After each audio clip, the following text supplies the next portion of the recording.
So the media is talking about off-Earth created vehicles, space vehicles, space aliens in the media. Strange days. That is probably not good news, because what are the odds they're friendly? It seems like there's a lot of downside with that bargain about people who're like holding up signs they want to like have the aliens come visit us. There's a whole universe of downside, that ways that can go sideways, and there's very few ways that it could be to our benefit. So it's just something to keep in mind. Tom King and Joe Glass, twats. And Joe Glass, who do you think you are to tell someone what they need to do, buddy?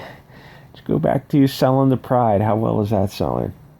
Okay, all these people, this isn't organic, this kind of spurgery, to be so upset about CG. If CG was nothing, they wouldn't care. Why would you? You just ignore it. It'd be like a bird chirping. CG is not nothing. It's something, and it's bothering them because they know it's, started as a hummingbird and now it's the size of a robin. And this time next year, it's going to be the size of an eagle. Where I'm going with this. So they know Comicsgate is growing, which wouldn't be a problem, except that the mainstream is shrinking, and that is a problem. So they keep trying to shut down Comicsgate by defaming it and attaching as much vitriol and moral turpitude terms to the group as possible. So when you enter Comicsgate in a search engine, it's going to come up with all these just horrible, istophobic things. You can do that about literally any group of people over, 100 people. There's going to be good people and bad people in any group. So that's kind of one of the downsides of having a name attached to a movement. But that's also, at some point, you've got to just claim and say, it's a big group. There's thousands of people in the group. There's literally going to be felons in the group who just got done burning down an orphanage. I mean, that's in every group across the world. And I always ask them, like, do you judge all members of a religion by the actions of an individual? And that kind of, usually they'll just block me after that. I get blocked a lot on Twitter. It's really strange because I think I'm pretty even balanced. I'm even keeled, I guess. Anyway, so they see what's happening, and like the more people that claim CG, the better. So I know that there's a lot of people who are kind of on the periphery of CG who are using it to sell their stuff and kind of move on. That's up to the people who host the shows, but there is strength in numbers, so that's just something to consider. All right, what makes a good story? When I was reading this Ironsights, I saw that it didn't have page numbers, and I went on a foul, racist tirade. Sorry, Canales. Let's compare two stories. A good one, Ironsights, and an almost good one, Empires 1 and 2. Part of writing a good story involves not getting in your own way. A race car driver changes gears as fast as he can, but if he took his hand off the shifter and he, slapped the dashboard for good luck, that lost fractions of a second would add up and he'd lose more races than he would win over the long term. That's what these SJW stories are. They have these jarringly bold interruptions into the story where they'll stop the story to talk about women smashing the glass ceiling. They'll make some allusion to it, but it's not that subtle. Insert the graphic of the boohoo ninja, I don't care. So a good story doesn't have that stuff in it. The guy goes, he rescues the princess from the dragon. I don't want to hear a lecture on the patriarchy because I don't care. And that stuff is just sort of, I'll say lighthearted and frivolous. Yay! But I misspelled it to bypass the algorithm. In a story like Ironsights or Empire, you've got people, they set off to accomplish a goal, go fight the dragon and rescue the princess. Along the way, they have to overcome some challenges, find some romance, grow, mature, gather the skills and tools for the final battle, or just learn how to work together. The Hobbit is an easy, clear breakdown of this sort of story, and I could have inserted the graphic, but it's not going to happen. The Hobbit is sort of swept along by the tides of World War I, learns to work with his team of dwarves who he thinks are insane. They're probably the American analogy. He has to trick trolls, kill spiders, outwit and not be eaten by Gollum, sneak past the elves. He has to do all these things that would have seemed impossible to him before he actually did them.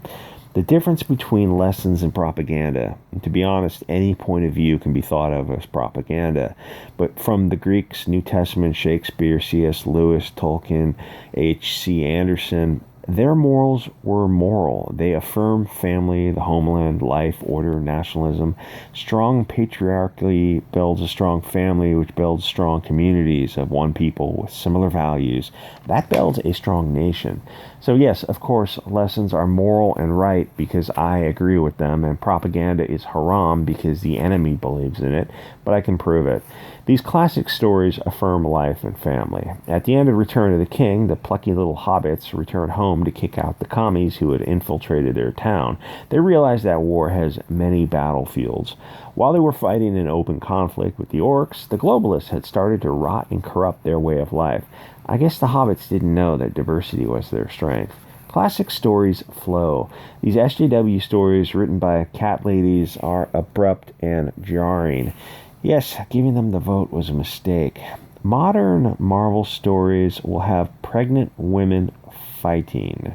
Most people look at this and they don't understand it because you're risking 2 lives on a battlefield instead of 1. In fact, women fighting in stories is a little silly to most readers because the reader thinks, well, one man can impregnate many women each night, but a woman is connected to the child for years. Biologically speaking, a man is much less valuable than a fertile woman. That's why men go to war, to protect their village from the savages. If women are killed in battle, they can't make babies. There's no point to the story. And yeah, I know stories about the willing suspension of disbelief, but you can only stretch things so far. Female superheroes were silly and cute. They ran around in little cat ears, and they had their side adventures in between romances. The story starts breaking down when the writer takes them seriously, because in the back of the reader's mind, there's a small voice that says, wait a second, why isn't she at the yurt breastfeeding the kids? Women don't fight in stories. They are to be fought for. They're to be protected in the home village or rescued, or like in The Hobbit, just sort of left out of the story. Ironsights is good because it doesn't try to be bad. It gets out of its own way. It doesn't stop to lecture you on histophobism. It just tells a simple story well. That is the bare bones of the story. Then it adds witty dialogue. It's not Moby Dick. In Marvel's Empire 1, the story stops to blow smoke up the Invisible Woman's ass about how she has the hardest job of all. It's like the writer just poured cold water down your back. It immediately takes the reader out of the story, and it says to them, you're being lectured to by people you probably wouldn't respect if you met them in real life. And we've heard that type of thing about, those memes about how hard women are working. Yes, we all know that. We don't want to hear it again. It's like being told something so obvious that yes, mothering is a tough job. I don't want to hear it in a comic book. We know that. We've seen it firsthand. So just leave that stuff out. It's not going to make the story great, but it will make it suck less. Just go through the story on the second pass and edit out anything where you're preaching. Hey Nazi, the women's movement isn't preaching. Yes, it is, you filthy whore. You hippies are so far up your own ass that you think it's normal to lecture the cattle. We read this stuff and say, what the F is this developmentally disabled bundles of stickery? This is frivolous and lighthearted as hell. I don't give a rat's ass about women's stuff. Ironsights is not written by a genius, but compared to the stuff out there, Richard Myers is Nicholas Tesla.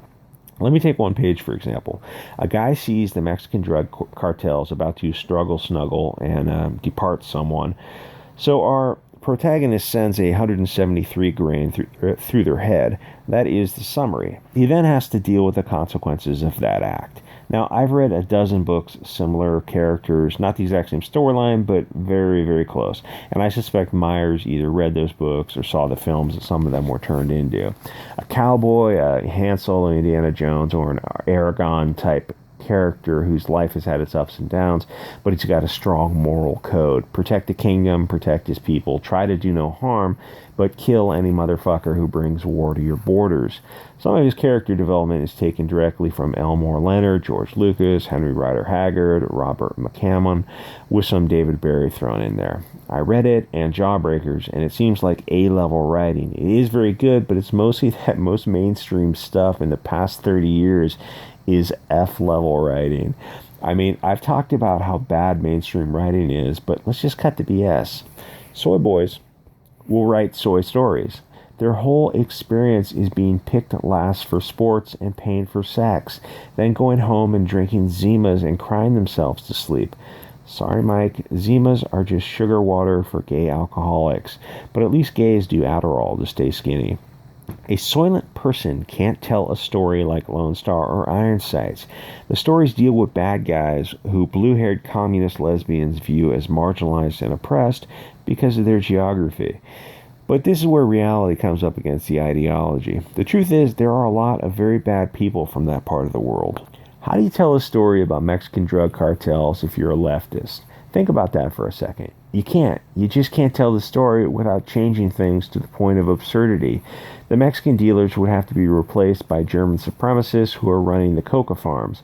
Then white biker gangs would have to bring the coke into the inner city and force Jamal to snort it, which is almost what Marvel and DC have been doing. Ironsights, Lonestar are just stories taken from the daily news. Drugs and gangs. Why aren't there 100 stories like Miller's and Myers? Because Kickstarter won't sell them, and Indiegogo will shadow ban them.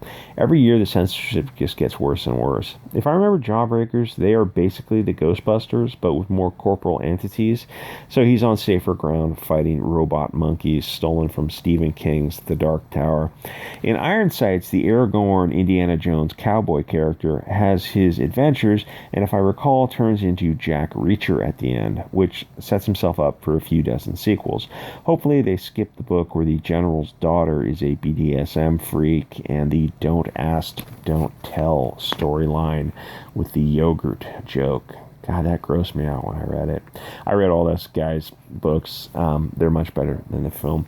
I might be confusing him with another author, but I think I've read both authors. Anyway, like, comment, subscribe, guys, and I'll see you on the next episode.